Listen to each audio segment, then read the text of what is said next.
What's up everybody, Unrested here, and I'm back talking about the game making process.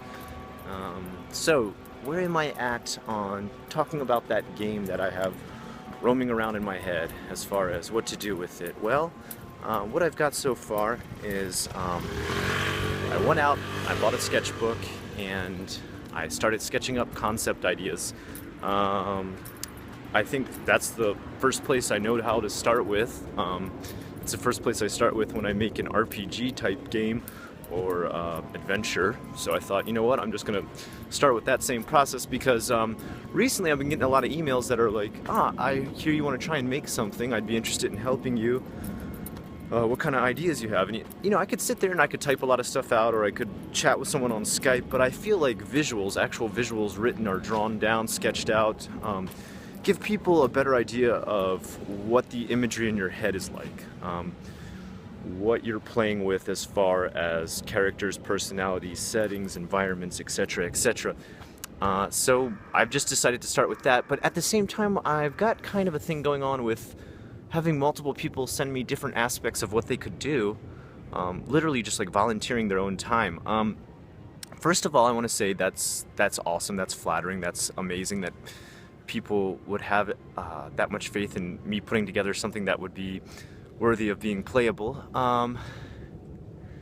But I don't know how to organize the whole situation. So I have experience in RPGs, which is pen and paper RPGs, totally different from video game making. I have no knowledge of rendering things in 3D, of how do I say, programming, all the different parts that go into a game. I'm a dummy when it comes to it. I've got concepts in my head. I can write, I can draw. I know what I want to see on the screen. I don't know how possible it is. Therefore, I don't feel like I should be dictating what people do as far as that.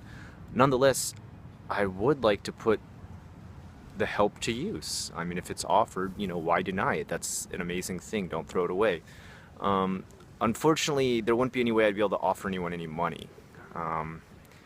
I have no way of paying anybody if they do offer their time or volunteer work, which is a shame because I hate asking anybody who's an artist or any type of job for that matter to do anything for free.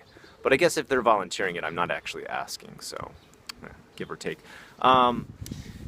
So I guess what I would need to do from here is figure out the best way to organize all the people who've written to me that they want to help. I'm not ignoring those comments. I haven't actually written back to most of the people who've said they want to help because I just don't even know what to do with the talent that I've been offered, I suppose, is the situation. I figured I'd start to work a little bit on concepts. Maybe later down the line when I got really deep into it, I'd start to look for people to try and help me. Or I have at least one close friend on the Unrest team who has quite a bit of knowledge about computer programming, rendering, and 3D art and game design making and all that type of stuff. So I thought I was going to go to him next, but I'm already getting offered the help. So I guess what I'm trying to say, instead of just constantly meandering around with this video, is I need some sort of lead on the project. I would need somebody who would give us direction. I would need someone who could help organize every aspect of it.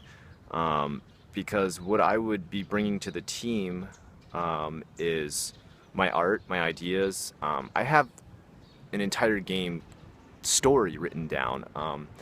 The playable aspects, like I said, I don't know how programmable or how hard they are to make graphic-wise. So I've got things for characters to do, tasks for them to complete, but whether or not they can be entered in, I don't know.